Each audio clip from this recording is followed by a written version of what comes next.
So we're going to set aside today's first reading. That's from the book of Sirach. It was really an ode to the prophet Elijah, as we kind of put a bow on the story and life of Elijah in our reflections and in our daily meditations. We're going to start actually next week. So tomorrow's the Feast of the Solemnity of the Sacred Heart of Jesus. So there'll be special readings for that. But then next week we'll continue in 2 Kings, where we look at the events that led up to the exile, to the fall of the northern and southern kingdoms. So this morning, let's turn our attention to the gospel. We're in the Gospel of Matthew. We're still in what's called the Sermon on the Mount. It's from chapters 5 to 8. Today, Jesus gives us a discourse on prayer. So let's take a look at it. He begins by saying, "In praying, do not babble like the pagans who think they will be heard because of their many words. Do not be like them." So what's he referring to here? Well, apparently back in the Greco-Roman world, in the pagan religion, in order to get what you want, so to speak, from the gods, in order for them to listen to you, it was important to say many words. As Jesus says, to babble. To throw out as many words as you can. Hopefully something will stick and the gods will hear your request. Notice how there's a lot of manipulation in that. Right? The idea that we can kind of control the gods. We can, if we do the right things, we can get what we want. Sometimes I think even in the Christian spirituality, in our prayer life, we can be like that as well.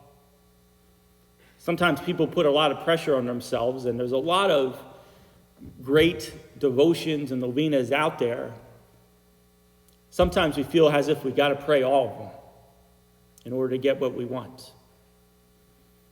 We kind of turn God into a genie, somebody who's going to grant us our wishes if we do the right prayers on the right days and the right number of times. But I tell you, what kind of relationship works like that?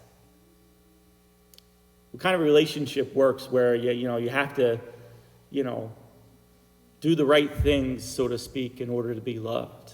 That's not what love is. This is a God that we have who reveals himself, tells us about himself. Why? Because he wants to enter into a very deep and intimate relationship with him. This is a God who says that you are my beloved son. You are my beloved daughter.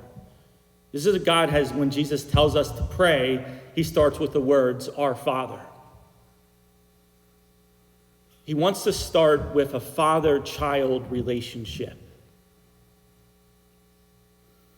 And that relationship doesn't require many words, and we don't have to, worry about saying the right things. Because we know that's not how a parent-child relationship works. It's one of utter dependence. And so Jesus teaches us this very short, brief prayer that we call the Our Father. And it's all about relationship, and it's all about placing our trust in God. He's our Father. And sometimes we just say those words and that will be enough. Sometimes prayer is just us sitting in the presence of the Lord, gazing upon him, and then him gazing back at us. And so I think the point in all this is that this is not a manipulation. This is a relationship. This is a God who loves us deeply, who knows our needs, who loves it when we come to him with all of our problems, our struggles, and even our sinfulness. We come to him with our brokenness. We come to him, as people that have nowhere else to turn but to him.